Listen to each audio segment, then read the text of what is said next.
Are you ready for the year? Tonight, 9 Central on ABC. It's a cloudy day, and we're also watching a little bit of light rain. Now, as we head into the weekend, it's going to stay cloudy. Rain chances are going up, and so are those temperatures. Stay with us for all the details. Right now, News Channel 6 at 7, Augusta's municipal golf course will soon close for renovations when it's expected to reopen. Also ahead, sports gambling could be making its way back to South Carolina. We'll take a look at the proposed legislation and hear from the Palmetto State Governor. And a new scam warning from the FBI, how to make sure you don't get ripped off when you're buying gift cards, as your news at 7 starts right now. Live from Television Park, this is WJBF News Channel 6 at 7. Good evening, everyone. Thanks for joining us here at News Channel 6 at 7. I'm Archit Seshadri. Coverage you can count on starts right now with the Patch Augusta Municipal Golf Course closing down for a year-long renovation starting this weekend. The nearly 100-year-old golf course will undergo a full-scale renovation that starts January the 1st. The Patch project is a joint effort between the Augusta National, the Patch, Augusta Technical College, and the First Tee of Augusta. The goal is to strengthen public golf in the community as well as foster opportunities to play the game and work in the sport. And I like it, but I'm gonna miss it. I know it's cold out here right now, but I just hate to see it come to an end. We'll be back though. And I think this closing the Patch, closing the 18 holes is punishing not the poor golfer, those golfers cannot afford to play at other golf courses. I understand the Nationals doing it, and I think that's great, but they should make some arrangements where individuals that cannot afford to play at some other golf courses give us some vouchers, or let us talk to them other golf courses and let us play at a cut rate, the same rate as Patch. The last day to play at the Patch is December the 29th. It's expected to reopen in 2026. Residential garbage pickup starts today for the city of Augusta. It was on pause for Christmas, so services were pushed back by a day. If your normal trash is picked up on Thursday, put out your cans tomorrow morning to be picked up. Friday pickup will now be on Saturday. And now for a first look at weather with our meteorologist Jennifer Tracci. And Jen, I understand it's a mixed bag, so a little wind for everybody, huh? Yeah, we're definitely going to see up and down temperatures over the next 10 days, which is nothing we're not used to. It's pretty much been that way over the last month at least. And right now on Live Viper 6, we're also seeing some rain. So it's a very cloudy Thursday with light showers anywhere from Saluda County down to Emmanuel. Here's a closer look at the metro outside of Augusta, around Martinez and Evans, and up towards Edgefield, Johnston, Saluda. We're seeing some rain. Burnett Town over towards New Ellington. So everyone's seeing at least a few sprinkles for the most part today. And further down towards the south, Burke County, down towards Midville, and northern Emmanuel County, just outside of Swainsboro, seeing the light showers. It's definitely damp outside as we take a look at our Terry Lambert Hyundai Skyview cam into downtown Swainsboro. As for Augusta Bushfield, we just picked up 0.02 inches today. So definitely not a whole lot of rain, but we definitely had some cold temperatures. We were in the 30s this morning.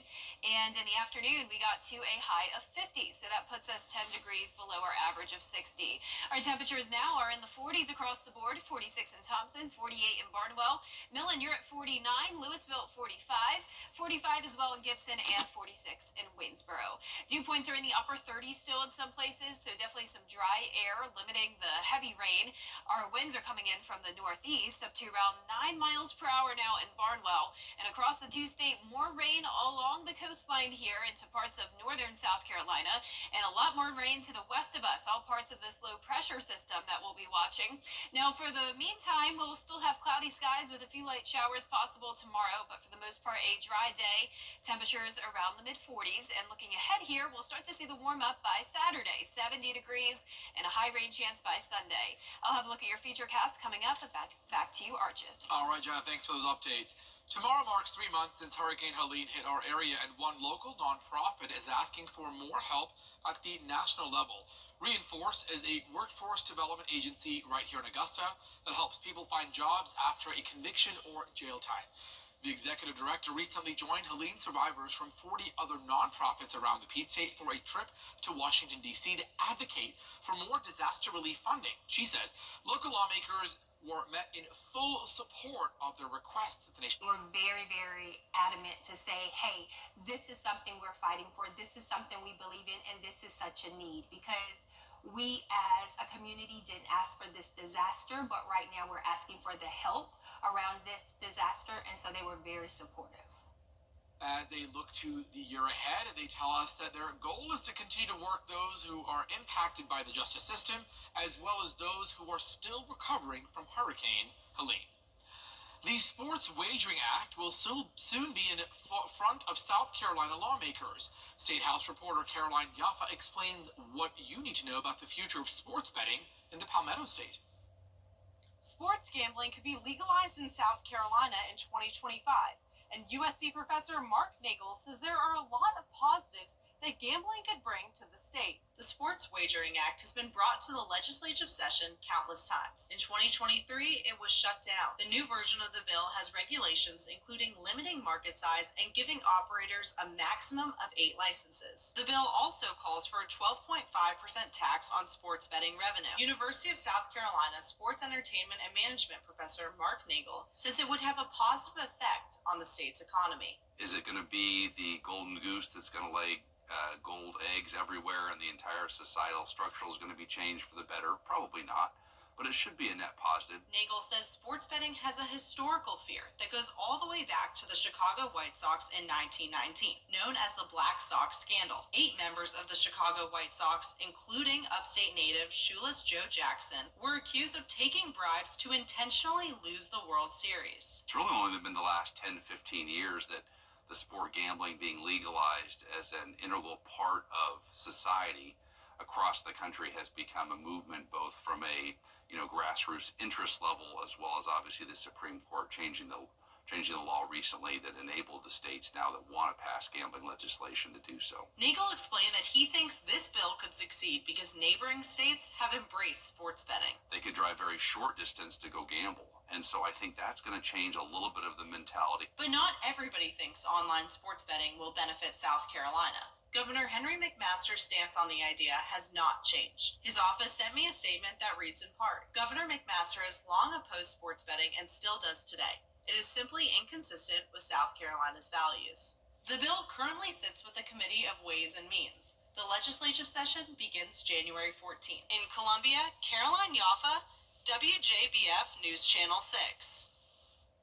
New data shows a 14% spike in retail theft this year, with higher rates in November and December. Georgia's first statewide organized retail crime unit launched back in July. Governor Brian Kemp says this will protect businesses and punish those who try to profit by stealing. The state Attorney General Chris Carr says around $3 billion is lost to retail theft every year. Now that includes $300 million in lost tax revenue. 1, because we need to protect businesses that are doing it the right way. And 2, this is an issue of violence as well as a financial crime. We've seen images of employees at certain stores being knocked down by these groups. We've seen customers that are getting hurt. Small business owners say retail theft means more added security costs and forces them to raise prices, which ultimately hurts you, the consumer. The FBI is warning of an uptick in holiday gift card scams. FBI investigators in Atlanta say it's costing Georgia companies hundreds of thousands of dollars. Here are ways that you can protect yourself from becoming a victim. FBI investigators say scammers are placing fake barcodes on the back of gift cards. So when you buy a gift card, the cashier scans the fake barcode, which quietly pushes your money into the scammer's account and leaves you with a zero balance on the card. Scammers are actually going into retailers where you see the big shelving with a whole bunch of different gift cards on it. They're taking those gift cards and actually shoplifting the cards out of the store, taking them to wherever they're operating out of and scraping off the foil off the back. That gives them the code for that gift card, and it also alerts them when there's money put on that card. Agents say the best way to protect yourself is to review a gift card before you buy it. That includes looking for signs like tampering and making sure the barcode matches the gift card's packaging number. They're then putting foil back over those codes and going back to the store and putting them back on the shelves. So when you buy a gift card, you go and put money on it, put it in the stocking or as a gift to a loved one, they're notified, the scammers are, that there's money on that, and they're taking all the money off that card before your loved one may even open the present. Another strategy is to pull a gift card from the middle or the back, but even that agency has no guarantee. If you notice any package that is ripped, wrinkled, or bent, avoid buying that gift card and instead report it to authorities. So what we're advising people to do is when you go to a retailer to get a gift card, look at the front, look at the back. And if you notice anything that looks like the foil may be ripped a little bit or maybe discolored or something, take that to the retailer, turn it in, and go find another one. Another scam is when scammers take off the gift card PIN code and leave you without a way to redeem the card. Coming up, today is expected to be one of the busiest days of the holiday season. We'll tell you what you can expect if you're traveling when coverage you can count on continues. Hello, I'm Adrian Wofford, your Cash 3, Cash 4, and Georgia 5 evening. Plus the 60 months. It's our biggest deal ever. The New Year's sale going on right now at Great Deals on Furniture. Special hours, New Year's Eve and New Year's Day. I'm 8th generation watermelon farmer and NASCAR driver Ross Chastain. And one thing's for sure, racing with professional drivers requires me to use my melon. So if you've had a drink after a long day at work or celebrated a little too much, always surrender those keys to a sober designated driver. And you should never mix drinking with any kind of driving, and that's using your melon. A message from the Governor's Office of Highway Safety. Today is expected to be one of the busiest travel days of the season. Nearly 120 million people taking to the roads and skies, and the weather could be a major curveball that could slow things down. Zoreen Shah explains on how conditions across the country and tips for you in case you're traveling back home. It's expected to be one of the busiest days this holiday season, with nearly 120 million travelers expected to travel during the year-end holiday period.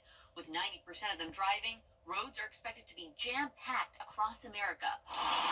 Weather could pose a curveball as millions try to get back home. Tuesday night, parts of New England receiving up to a foot of snow, creating dangerous road conditions. In Vermont, this SUV sliding on ice, slamming into a vehicle being loaded onto a tow truck. In the south, a storm system moving through the next day, producing treacherous weather with strong winds, hail, and tornadoes. Eastern Texas likely receiving the brunt of the storms before it moves on to Louisiana and Arkansas this evening. And the West Coast also slammed. An atmospheric river and several storms pummeling the region. From California to Colorado, a total of 9 states on wind, avalanche, snow, and high surf alerts. Watch as a Coast Guard saves his man and a dog from the vessel in distress off Jefferson County, Washington. And Utah to Washington could see up to 3 feet of snow. This video showing challenging driving conditions during Christmas snow in Canyon, Utah. And hail pounding Cypress, Texas on Christmas Eve. The West won't be seeing a break until early next week. Travel experts say the best time to drive is before 11 a.m. and the worst between noon and 5 p.m.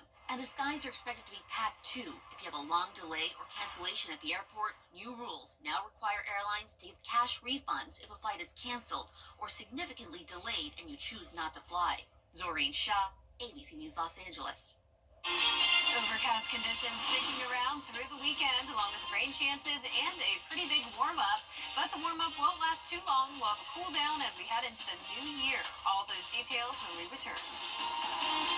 Umoja, unity. This is the day where family and loved ones come together to share how they feel about each other. The black candle signifies unity, which is the central theme of Kwanzaa, a time for heritage, family, and community. We're standing up. Now through December 31st at Gerald Jones Local Cars. Hi, Suzanne Lilly Honeymichael here with Hardwood Floors & More. For over 35 years, we've been helping clients in the CSRA, and we would love to help you too. Hardwood Floors & More wants you to understand the performance level of all flooring types, so you can select the perfect floor for your home. And we want you to understand the process from start to finish.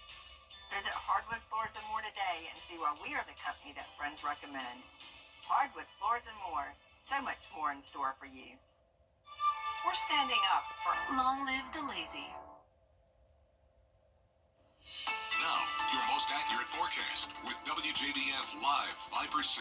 Welcome back. Definitely not a washout today, but we are tracking some steady light rain across the central half of the CSRA, anywhere from around Saluda County down towards Emmanuel County. So Richmond has seen a pretty good amount of rain today, all very light drops, and that's what we're tracking now. Right across the river here into South Carolina, Burnett Town, Aiken, New Ellington, a little bit of rain near you, Edgefield down to Evans, and then further to the south, Burt County and Jefferson and Emmanuel have also been the hot spot today for some rain. So it is damp outside, but definitely no flooding concerns. This is a look at our Terry Lambert Hyundai Skyview cam in downtown Waynesboro.